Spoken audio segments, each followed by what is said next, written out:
Alright, apa kabar teman-teman? Kali ini kita akan update lagi ya pergerakan Bitcoin dan juga cryptocurrency besar lainnya. Sebenarnya kalau kita mengacu atau mungkin kalian juga nonton video-video gue sebelumnya mengenai Bitcoin, kalian sendiri sudah tahu di mana potensi-potensi yang bisa terjadi, ya. Seperti yang pertama gue di sini dari sejak 19 Desember, gue membahas full moon di mana potensial terjadinya pantulan pada Bitcoin, di mana itu sudah saya posting juga pada tanggal 18 di Twitter juga, dan akhirnya beneran terjadi pantulan, dan sampai ke akhirnya pada posisi target pun gue sempat bilang targetnya di area 51 sampai 52 ribu, dan akhirnya tercapai juga setelah mantul di sini ke sini ya. Tapi apakah teman-teman taking profit atau apakah teman-teman ikut serok dan taking profit di area sini? Belum tentu semua seperti itu ya. Jadi kembali kepada keputusan masing-masing dan juga psikologi masing-masing. Kadang kita sudah tahu ya, ini potensi mantul, di sini potensi taking profit secara teknikal nih ya, secara price action. Tapi kadang-kadang kita tidak melakukan apa yang sudah kita rencanakan. Seperti yang terjadi kemarin ini guys ya. Coba kita tonton lagi deh cuplikan video gua yang bahas dari yang pertama, dari yang potensi mantul dulu ya. Kita putar sedikit dari yang tanggal 19 Desember nih. Jadi menurut gua, pandangan gua, apabila Bitcoin ini akhirnya mantul di sini, berhasil breakout, disinilah mungkin area-area teman-teman buat ambil beberapa profit ya. Itu juga gue udah kasih saran ya untuk kalian taking profit di area setelah breakoutnya, dan targetnya pun gue udah bahas juga ya, seperti yang pada tanggal 21 Desember juga udah gue obrolin ya. Kita lihat lagi nih video yang ini. Garis putih ini bisa dibilang confirm breakout ya, bisa dibilang. Dan untuk targetnya secara volume wedge ini harusnya ya, idealnya itu ke 51 atau 52 ribuan ini ya. Sebenarnya targetnya sampai situ sih ya. Jadi kalian udah dengar sendiri kan, sebenarnya kita juga sebenarnya udah tahu ya. Tapi gua ataupun teman-teman juga belum tentu ngelakuin maksudnya sesuai teknikal ataupun ya secara price action kita udah ngerti ya. Sehingga kita mungkin sudah profit ya, lumayan besar di sini. Tapi tetap kita kan seorang manusia, kadang-kadang sedang greedy-greedy-nya, sedang lagi untung-untungnya. Kadang-kadang sulit banget ya buat kita melakukan taking profit guys, buat kita ngerealisasiin keuntungan kita.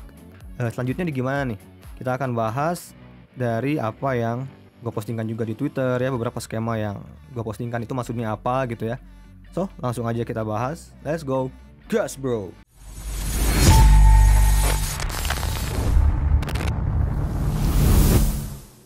Yo, what up guys, balik lagi channel Ihsan Agas and welcome to Crypto Time, dimana gue membahas nih seputar cryptocurrency atau crypto aset. Buat teman-teman yang baru masuk ke channel ini, jangan lupa like dan juga subscribe dulu guys. Oke, dan juga bantu share. Oke, kita lihat seperti biasa ke psikologi market dulu ya. Hari ini secara psikologi market sedang berada pada fear. Kemarin sempat di extreme fear, agak naik tipis sih ya. Mengacu pada yang sempat kita bahas setahun terakhir ini ya di YouTube, area serok terbaik sebenarnya di extreme fear 10 ya. Tapi semenjak dari 16 September atau ya dari down September sampai ke Desember ini, kita belum sempat sama sekali menemukan fear di area 10. Jadi belum banyak orang terlalu takut. Dan juga hal yang paling berbahaya sebenarnya ya, sekarang ini ya, leverage ratio guys. Ini kita cek lagi ke Crypto Quant, di mana leverage ratio kita ini masih sangat-sangat tinggi. Kita full kan, lihat.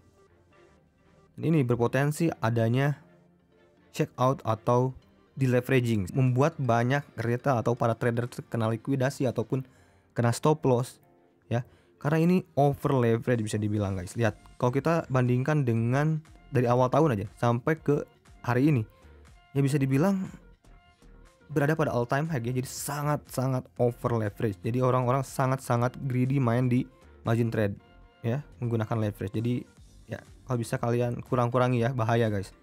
Apalagi buat orang yang belum mengerti risk dan reward ya, belum mengerti stop loss dan juga risk marginnya. Jadi jangan terlalu main leverage lah, mainlah di spot buat pemula ya. Nah ini potensial untuk di leveraging. Nah tapi posisi market itu banyaknya sekarang itu lagi melakukan short atau long. Nah kita bisa lihat di CoinGlass, kalau kita lihat ke 12 jam terakhir, market sedang berada pada posisi 49 long, 50,4 short, jadi ya, hampir 50-50. Coba yang di exchange-nya ya, hampir 50-50 juga ya 12 jam terakhir. Coba kita lihat 24 jam terakhir. Seimbang juga. Jadi secara kesimpulan, trader harian sedang dilema ya. Tengah-tengah guys. Nah makanya dari situ gua akan juga pada video kali ini membahas dua sudut pandang bearish dan bullishnya. Tidak sama dengan pada video gua yang gua bahas beberapa hari ke belakang ya. Kalau kita lihat di beberapa kali video yang gua bahas mengenai Bitcoin, dimana gua cukup optimis untuk terjadi pantulan ya. Kalau kita lihat kalau kalian tonton video yang ini, dan akhirnya beneran terjadi, Bitcoin memantul. Tapi pada posisi kali ini, gua sama halnya dengan indikator tadi yang kita lihat di long short ratio. Gua pun sama berada pada tengah-tengah sekarang guys. Gua tidak terlalu optimis dan gua tidak terlalu bearish juga.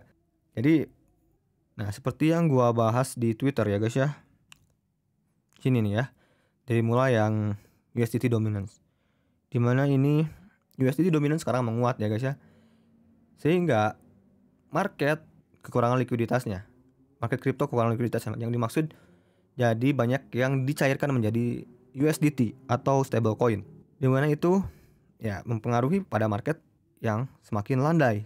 Kita lihat di sini ya. Ini yang gua postingkan kemarin di Twitter, dimana apabila breakout di sini lebih bearish. Lebih bearish dulu untuk saat ini. Karena kalau dia breakout dari sini guys ya, ini kan resistance sebelumnya ya, seperti yang gua postingkan di Twitter. Targetnya ya sekitaran di area-area sini 3,6% sampai ke 3,7%. Dan kalau kita zoom out lagi, ini potensinya bisa inverted head and shoulder. Oh my god. Ini lebih bahaya lagi, dimana ini USDT dominance akan naik sampai 5%. Ini gila. Dimana market akan dam lebih kencang. Semoga tidak. Dan yang kita harapkan ya, USDT dominance-nya breakdown di area support ini guys. Dan apabila USDT dominance breakdown ya, barulah market kembali party ya, ada target sampai ke 3%-an kurang lebih, baru terjadi konsolidasi lagi gitu ya. Seperti itu guys, itu yang gua harapkan. Dan juga kita lihat ke Bitcoin dominance seperti yang gue bilang tadi.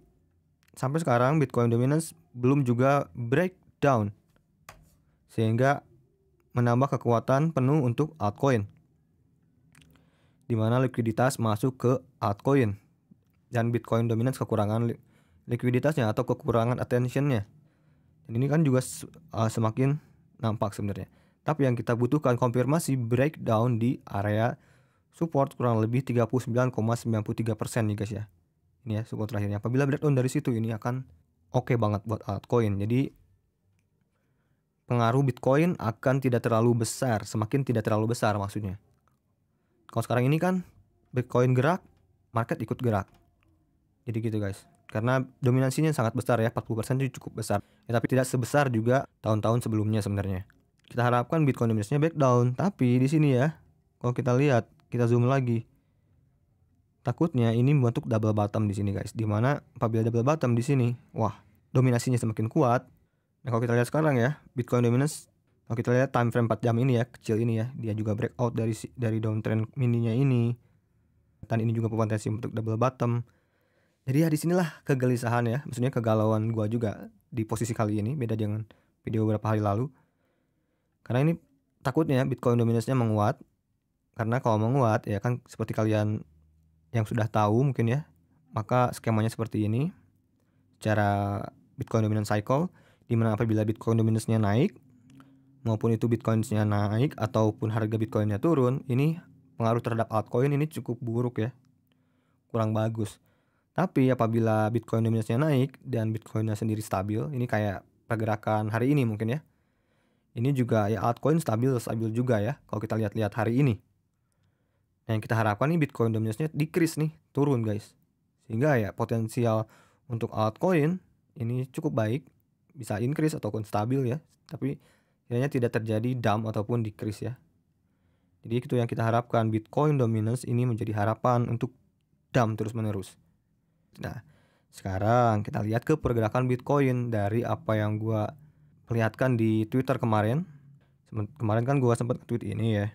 Ini ya. Bitcoin dan juga Ethereum ya. Nah, ini maksudnya apa? Takut teman-teman nggak ngerti.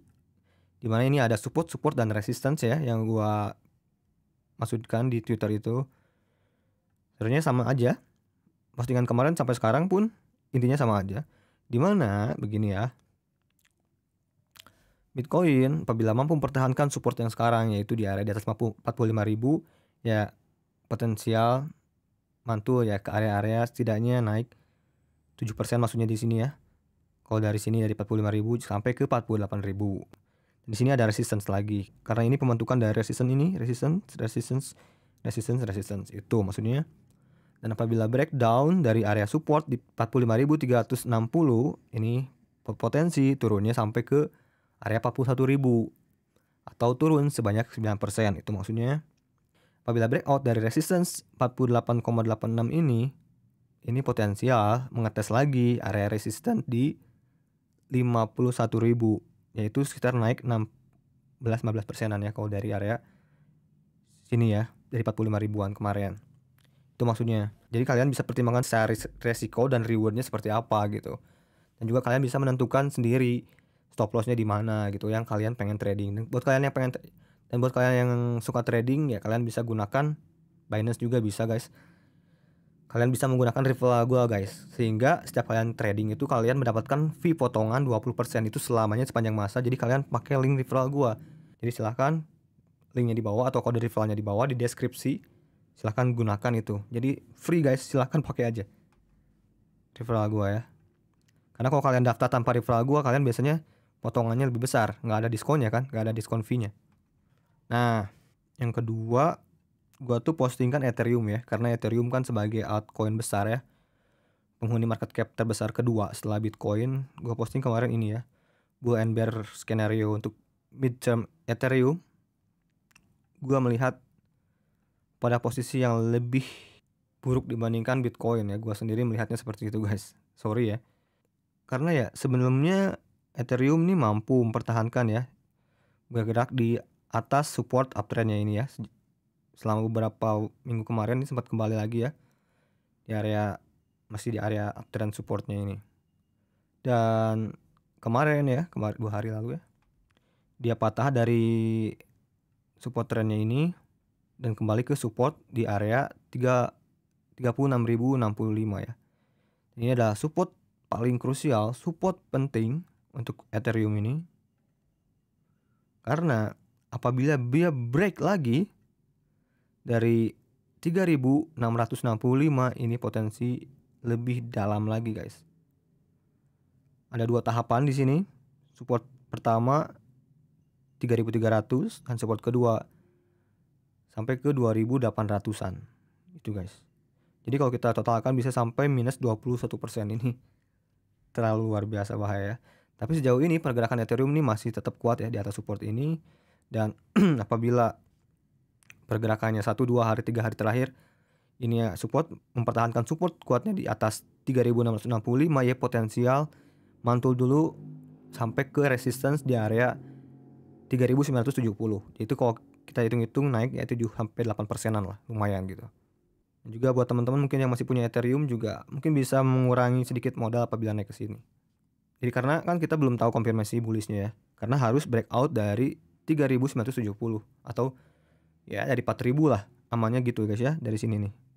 4.100 lah. Baru terlihat cukup aman karena kalau di atas 4.100 ini bisa jadi double bottom. Ya, di atas 4.100 lah. Ethereum kembali terlihat bullish. Tapi ya nampaknya terlihat cukup bearish untuk midterm ya. Gue bilang kan di Twitter di sini untuk midterm ya. Tapi untuk jangka panjang mungkin Ethereum ya masih punya value yang sangat besar ya. Midterm atau short term gitu ya maksudnya.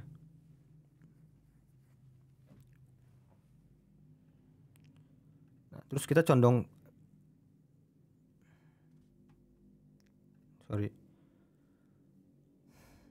Nah, untuk Bitcoin sendiri ini kita condong kemana nih ya? Bearish atau bullish gitu ya. Condong kemana nih? Ke bawah ini dulu atau ke atas ini? Tapi kalau kita lihat-lihat di sini ya. Sini kan Bitcoin masih punya support juga ini ya. Support dari downtrendnya. Bisa dibilang ini juga tidak patah ya. Bisa Jadi bilang juga masih retest. Jadi ya masih berkemungkinan juga bisa saja sejauh ini short term ya, untuk jangka pendek mempertahankan dulu area support 45.000 ya, dan mengetes mungkin area resistance di 48.000 bisa juga. Tapi kalau patah ya ini targetnya di sini guys ya, seperti yang tadi gua bilang. Nah, kalau kita lihat di sini guys, di stochastic RSI ini Bitcoin ini sendiri dalam time frame daily ini belum oversold ya. Jadi berkemungkinan apabila ini masuk ke area oversold ya, targetnya 45.000 ini masih berkemungkinan guys ya.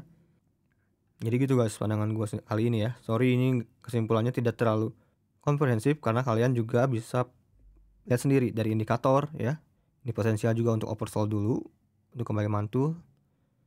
Dan di sini juga secara MACD juga malah cenderung buat dead cross ya. Jadi potensi koreksi dulu sedikit juga berpotensi ya. Gitu guys. Oke, semoga video kali ini juga menambah insight buat teman-teman. Seperti biasa ini bukan financial advice, bukan rujukan ajakan kalian buat membeli, menjual ya. Di sini lebih ke pendapat gua ya. Jadi kalian sendiri bisa mempertimbangkan ya bagaimana keputusan kalian selanjutnya. So ya, sampai ketemu di video gua selanjutnya. Salam cuan to the moon, gas bro and peace.